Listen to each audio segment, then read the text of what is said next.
Bharat Sharma, class 11th, class 12th and CA foundation को मैं पढ़ाता हूँ। हम अपनी पिछली क्लास में डिस्कस कर रहे थे अकाउंटिंग प्रिंसिपल्स, क्लास 11th का थ्योरी का चैप्टर नंबर 3 अकाउंटिंग प्रिंसिपल्स। वहां पर हमने कुछ कंसेप्ट पढ़े थे, बेसिक एजम्पशन पढ़ी थी 3। सबसे पहली कौन सी? Going concern. दूसरी कौन सी? कंसिस्टेंसी। तीसरी कौन सी कंसेप्ट हमने पढ़ा था? याद कीजिए, एक्रूवल कंसेप्ट। 3 कंसेप्ट हमने वहां पर पढ़े थे, गोइंग कंसर्न, कंसिस्टेंसी, एक्रूवल। ये बेसिक फंडामेंटल असम्पशंस थे। गोइंग कंसर्न क्या कहता था कि बिजनेस कंटिन्यू चलता रहेगा, बिजनेस बंद नहीं होगा, यही मानकर हम अपने अकाउंटिंग को करेंगे, अपने बिजनेस को चलाएंगे। दूसरी असम्पशन थी कंसिस्टेंसी, कि जो मेथड, जो प्रिंसिपल हमने एक बार फॉलो कर लिया वो कंटिन्यू चलता रहेगा लंबे समय तक।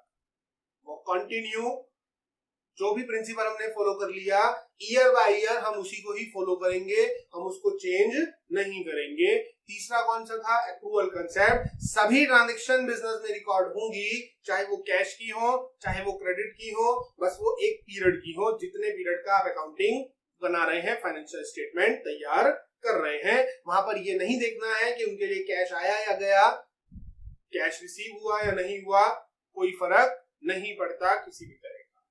अब हम चल रहे हैं अदर अकाउंटिंग कंसेप्ट्स, जिसमें सबसे पहला आता है बिजनेस एंटिटी कंसेप्ट। बहुत simple, business entity concept.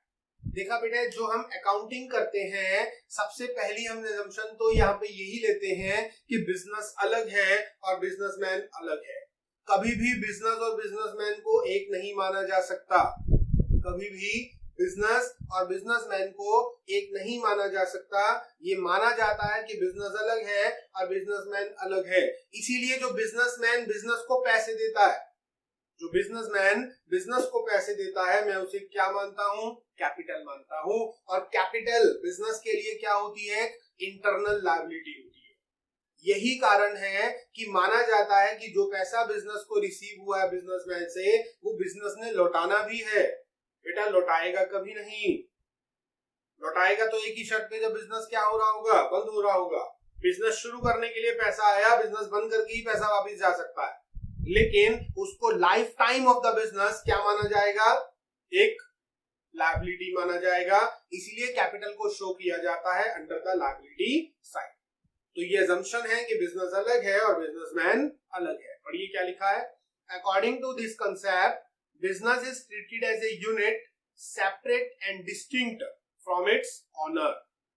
Owner से अलग है, creditor से अलग है, manager से अलग है, and others, जो भी बचे उन सब से बिजनेस बिल्कुल अलग है। In other words, the owner of the business is always considered as distinct and separate from the business he owns. जो बिजनेस उसने चलाना है वो उससे बिल्कुल अलग उसको माना जाता है। Business units should have a complete separate set of books. Business की आप अकाउंटिंग बिल्कुल अलग करते हैं, बिजनेस की आप अकाउंटिंग बिल्कुल अलग करते हैं, बिजनेसमैन से उसका कोई मतलब नहीं होता।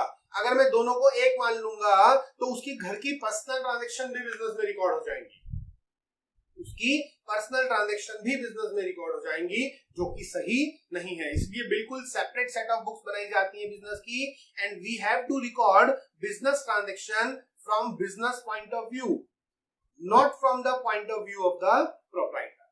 The proprietor is treated as a creditor. proprietor को creditor माना जाता है बिजनेस का, to the extent of capital invested by him, जितना पैसा उसने लगाया है बिजनेस में, and capital is treated as a internal liability of the business. और कैपिटल को क्या मान के चलते हैं हम?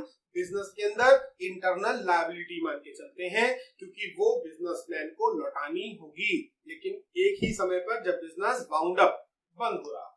और ऐसा कोई नहीं चाहता कि मेरा बिजनेस क्या हो? बंद हो। तो इसलिए वो life time of the business क्या बनी रहेगी हमारे लिए? एक लायबिलिटी।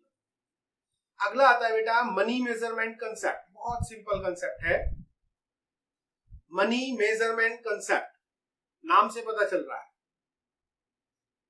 बिजनेस के अंदर वही ट्रांजैक्शंस रिकॉर्ड होंगी जो किसकी फॉर्म में है? मनी की फॉर्म में। नॉन मॉनेटरी ट्रांजैक्शन को रिकॉर्ड नहीं किया जाएगा। नॉन मॉनेटरी ट्रांजैक्शन को बिजनेस के अंदर रिकॉर्ड नहीं किया जाएगा। Only those transactions and events are recorded which are measured in terms of money. Non monetary transaction even which is very helpful for business, जो बिजनेस के लिए बहुत ज्यादा जरूरी है, लेकिन उसको आप मनी के टर्म्स में रिकॉर्ड नहीं कर पा रहे हो, तो इसलिए उसको आप बिजनेस में रिकॉर्ड नहीं करोगे, उसको आपको इग्नोर करना होगा। इतनी बात हमें कौन कहता है? Business money measurement concept. पढ़िए, only those transactions and events which are recorded in accounting which are capable of being expressed in terms of money, जिनको आप मनी के टर्म्स में एक्सप्रेस कर सकते हैं। And event even through it may be very important, भले ही वो कितना इंपॉर्टेंट क्यों ना हो, will not be recorded in the books of account, उनको बिजनेस में रिकॉर्ड नहीं किया जाता unless its effect can be measured in terms of money, जब तक कि उसका इफेक्ट मनी के टर्म्स में रिकॉर्ड ना हो सके with a fair degree of accuracy, और उसके अंदर एक्यूरेसी भी होनी चाहिए बेटा। For example, accounting does not record the quarrel between production manager and the sales manager. कह रहा है अकाउंटिंग रिकॉर्ड नहीं करता क्वेरल जो किसके बीच में हुई है? प्रोडक्शन मैनेजर और सेल मैनेजर के बीच में। दूसरा कह रहा है strike in the business, business में स्ट्राइक हो गई, तो इसको क्यों रिकॉर्ड करें? क्योंकि इसको आप मेजर ही नहीं कर पा रहे हो। किसकी फॉर्म में? मनी की फॉर्म में। तो आपको इसका कुछ भी नहीं करना है, आपको इसको मनी की फॉर्म में, आपको इसको अकाउंट्स में रिकॉर्ड नहीं करना। क्लियर हो रही बात? नेक्स्ट चलते हैं बेटा, point number 6, accounting period concept. Accounting period concept क्या कहता है? अकाउंटिंग पीरियड कंसेप्ट बहुत सिंपल। देखिए मैं बताता हूं आपको, अकाउंटिंग आप करते हैं, आपने बिजनेस शुरू किया, अकाउंटिंग शुरू करते हैं, तो ठीक बात है। कब तक करेंगे? जब तक बिजनेस चलता रहेगा आप अकाउंटिंग करते रहे लंबे समय तक। तो जो असली रिजल्ट निकल के आते हैं बिजनेस से, अकाउंटिंग से, जो प्रॉफिट लॉस, फाइनेंशियल स्टेटमेंट, वो तब निकाली जाती है जिस दिन बिजनेस बंद हो जाएगा। लेकिन आपका बिजनेस चल रहा है पिछले 400 साल से, क्या आप 400 साल से अकाउंटिंग करते ही जा रहे हैं, करते ही जा रहे हैं, उसको बंद नहीं कर रहे हैं? तो क्या उसका कोई फायदा है? कोई फायदा नहीं। अकाउंटिंग को छोटे छोटे इंटरवल्स में बांट दिया गया, अकाउंटिंग को छोटे छोटे इंटरवल्स में बांट दिया गया, 12 मंथ्स इंटरवल सेलेक्ट किया गया। आप अकाउंटिंग करते हैं या तो जनवरी टू दिसंबर, जिसे हम बोलते हैं कैलेंडर ईयर, या आप अकाउंटिंग करें अप्रैल टू मार्च, जिसे हम बोलते हैं फाइनेंशियल ईयर। मैंने आपको पिछली क्लास में बताया था कि हमारा जो इनकम टैक्स डिपार्टमेंट है उसने कहा है कि आपको कंपलसरी अकाउंटिंग करनी है 1 अप्रैल टू 31 मार्च। तो 1 अप्रैल से 31 मार्च तक की अकाउंटिंग आपको करनी है, ये उन्होंने कंपलसरी कर दिया। इससे फायदा क्या होगा? आपने 12 मंथ्स की अकाउंटिंग कर ली, 12 मंथ्स की अकाउंटिंग करने के बाद आपने रिजल्ट निकाल दिए, प्रॉफिटेबिलिटी मिल गई, फाइनेंशियल पोजीशन मिल गए। इससे फायदा क्या हुआ? इससे फायदा हुआ आप आगे के लिए बजट बना सकते हैं, आप आगे के लिए प्लानिंग कर सकते हैं, आप आगे के लिए कंट्रोलिंग कर सकते हैं। मान लीजिए पिछले साल खर्चा ज्यादा हुआ है, आपके फाइनेंशियल स्टेटमेंट शो कर रहे हैं, तो आप आगे साल के लिए कंट्रोल कीजिए उसको अच्छे से। आपका पिछले साल प्रॉफिट अच्छा नहीं हुआ तो अगले साल के लिए प्लानिंग कीजिए। आपका प्रॉफिट बहुत अच्छा हुआ तो देखिए क्या रीजन थे, उसको फिर से इंप्लीमेंट कीजिए। तो 1 साल की अकाउंटिंग को बंद करना बहुत जरूरी है, क्योंकि बहुत सारे इंपॉर्टेंट डिसीजन किस पर डिपेंड करते हैं? अकाउंटिंग इंफॉर्मेशन पर, जो मैनेजमेंट को पास होना जरूरी है। पढ़िए क्या accounting period concept. As the business is intended to continue indefinitely for a long period, the true result of the business operation can be ascertained only when the business is completely gone. जब business पूरी तरह से क्या हो जाता है? बंद हो जाता है। But ascertainment of profit after a very long period will be of little use to the proprietors, managers, investors and others. कह रहा है एक डिकेड, 10 साल, 20 साल, 50 साल बाद आप अकाउंटिंग बंद कर रहे हो, उसका कोई फायदा नहीं है। अब तो भैया बिजनेस ही बंद होने पे आ गया, फायदा कब होगा? जब आप हर साल अकाउंटिंग क्लोज करें, अकाउंटिंग ईयर एंड करें, अकाउंटिंग एंड करें, नेक्स्ट ईयर नई अकाउंटिंग शुरू करें और लास्ट ईयर की अकाउंटिंग से कुछ ना कुछ सीखें, एनालाइज करें, तो उसका क्या होगा? फायदा होगा। Because it will to late to take corrective steps at that time. उस समय तक तो बहुत देर हो चुकी होती है। अब चिड़िया चुग गई खेत, बात पछतात होत क्या, कहते हैं ना कहावत, तो यहाँ पे वही काम हो जाएगा। कह रहा the users of financial statement need to know the result of the business at frequent interval। बहुत छोटे छोटे समय के बाद आपको चाहिए होंगे result. Thus the entire life, इसलिए पूरी लाइफ को डिवाइड कर दिया गया छोटे छोटे टाइम इंटरवल के बाद प्रॉफिट निकाला जा सकता। कह रहा 12 month period is usually adopted for this purpose. उसके लिए कितने समय का टाइम लिया गया? 12 महीने। According to income tax law, a business has compulsorily to adopt financial year beginning on 1 April and ending on 31 मार्च। हमारा इनकम टैक्स डिपार्टमेंट कहता है कि आपको 1 अप्रैल से 31 मार्च तक की ही क्या करनी है? अकाउंटिंग करनी है as the accounting period. Clear होती बात? नेक्स्ट चलते हैं। Historical cost concept. Historical cost concept क्या कहता है? हिस्टोरिकल कॉस्ट कंसेप्ट, इसकी बात करेंगे। हिस्टोरिकल कॉस्ट, नाम से पता चल रहा है कोई पुरानी कॉस्ट की बात कर रहे हैं। बिल्कुल ठीक बात कर रहे हैं। वो कहते हैं, लॉ कहती है, मतलब हमारे प्रिंसिपल्स कहते हैं, क्या कह रहे हैं वो, कि बेटा आप जो असेट खरीदते हैं, आप जो भी बिजनेस में असेट खरीदते हैं, उसकी जो वैल्यू आपने एक्वायरिंग कॉस्ट ली है, आप उसी को ही रिकॉर्ड करेंगे हमेशा। आप असेट की वही वैल्यू लेंगे जो आपने एक्वायरिंग के टाइम पे ली थी। मान लीजिए आपने एक बिल्डिंग खरीदी थी 1 लाख की, आज से 50 साल पहले। मिल जाती होगी, आराम से मिल जाती थी। 50 साल पहले आपने 1 लाख की बिल्डिंग खरीदी थी, आज उसकी वैल्यू 1 करोड़ रुपए है। आज उस बिल्डिंग की वैल्यू 1 करोड़ रुपए है, तो क्या आप अपनी बुक्स में उसको 1 करोड़ रुपए दिखाओगे? बिल्कुल भी नहीं। वो कह रहे हैं कि आपको उसको कितने में दिखा के चलना है? 1 लाख पे दिखा के चलना है। ये कौन कहता है? ये हिस्टोरिकल कॉस्ट कंसेप्ट कहता है। जबकि ऐसा नहीं है कि उसको 1 लाख पे दिखाया जाएगा, उसको 1 करोड़ पे भी दिखाया जाएगा, पर उसके लिए बहुत सारी बातें आपको और पढ़नी है। लेकिन फिलहाल हमारा हिस्टोरिकल कॉस्ट कंसेप्ट, जो बेसिक कंसेप्ट है, वो ये कहता है कि अकाउंटिंग वैल्यू वही रिकॉर्ड करके चलिए जो आपने एक्वायर्ड के टाइम पे, एक्विजिशन के टाइम पे रिकॉर्ड की थी, क्योंकि उसके बेस पर बहुत सारी चीजें और रिकॉर्ड हुई भी होती हैं अकाउंट्स में, इसलिए वो हिस्टोरिकल कॉस्ट को ही रिकॉर्ड करने के लिए कहता है। तो सिंपल अकाउंटिंग प्रिंसिपल्स है, पढ़िए क्या लिखा है।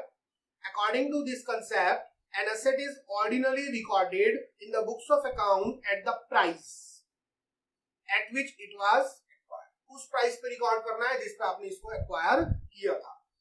This cost become the basis for all the subsequent accounting for of the asset। क्या है? क्योंकि यही बेसिक है सभी अकाउंटिंग के लिए। आप डेप्रिसिएशन अकाउंटिंग कर रहे हैं, आप एनी अदर अकाउंटिंग कर रहे हैं उस असेट के ऊपर, तो वो सबके अंदर कौन सी वैल्यू ली गई होगी? जिसमें आपने उसको खरीदा था। कह रहा है since the acquisition cost relates to the past, क्योंकि वो पास्ट से रिलेटेड है, इसलिए उसका नाम क्या रख दिया गया? हिस्टोरिकल कॉस्ट रख दिया। For example, if A business entity purchase a building for 20 lakh, business entity ने बिल्डिंग खरीदी थी कितने की? 20 लाख की। कह रहा है it would be recorded in the books at this figure, इसको इसी पे रिकॉर्ड कीजिएगा। सब्सिक्वेंट इंक्रीज और decrease in the market value of building would not be recorded, इसको रिकॉर्ड नहीं करना है बुक्स ऑफ अकाउंट में। अगर 2 साल बाद market value shoots up to 60 lakh, कितने की हो गई? 60 लाख की हो गई। कह रहा the increase value will not be ordinary recorded in the books of the account, उसको ऑर्डिनरी रिकॉर्ड नहीं किया जाता बुक्स ऑफ अकाउंट्स के अंदर। क्लियर है? नेक्स्ट पॉइंट पे चलते हैं हम। नेक्स्ट पॉइंट आता है बेटा हमारे पास dual aspect concept. Dual aspect concept बहुत आसान कंसेप्ट है। ड्यूअल एस्पेक्ट कंसेप्ट को ही हम बोलते हैं डबल एंट्री सिस्टम। ये कहता है कि अकाउंट के अंदर अगर एक डेबिट है तो उसका दूसरा क्रेडिट जरूर होगा। मतलब किसी भी ट्रांजैक्शन को सिंगल इफेक्ट नहीं दिया जा सकता, हर ट्रांजैक्शन का डबल इफेक्ट आना ही आना है, उसे बोलते हैं double entry system, dual aspect concept. Every debit has its credit, her debit का अपना क्या होना चाहिए, क्रेडिट जरूर होना चाहिए। पढ़िए क्या लिखा है, according to this concept, simple सा कंसेप्ट है, every business transaction is recorded having a dual aspect. In other words, every transaction effect at least two account, कम से कम 2 अकाउंट को इफेक्ट करेगा। इफ वन इज डेबिटेड, अगर एक अकाउंट डेबिट हुआ है, another one must be credited. This system of recording transaction based on the principle is called double entry system। इसी सिस्टम को हम क्या बोलते हैं, डबल एंट्री सिस्टम। और जो हम फॉलो करते हैं वो भी क्या फॉलो करते हैं, double entry system. Every business and organisation must have to follow double entry system for his accounting. इसी के बेस पर आप बैलेंस शीट बनाते हैं, इसी के बेस पर आप अकाउंटिंग इक्वेशन पढ़ते हैं। क्या कहता है ये कहता है कि असेट इक्वल होती है कैपिटल प्लस लायबिलिटी के। ये सिर्फ एक ही कंसेप्ट के बेस पर होती है, किसके बेस पर, ड्यूअल एस्पेक्ट कंसेप्ट के बेस पर। क्योंकि जितना डेबिट है उतना ही क्या है, क्रेडिट है। तो असेट किसके बराबर होनी चाहिए, हमेशा लायबिलिटी के। लायबिलिटी दो तरह की, एक इंटरनल और एक एक्सटर्नल। इंटरनल लायबिलिटी हो गई हमारी कैपिटल, एक्सटर्नल लायबिलिटी हो गई हमारी लायबिलिटी। क्लियर है? हमारी वीडियो आपको कैसी लगी, यूजफुल है आपके लिए, तो सब्सक्राइब कीजिए हमारा चैनल, नोटिफिकेशन के लिए सब्सक्राइब कीजिए और बेल आइकन दबाएं। Thank you.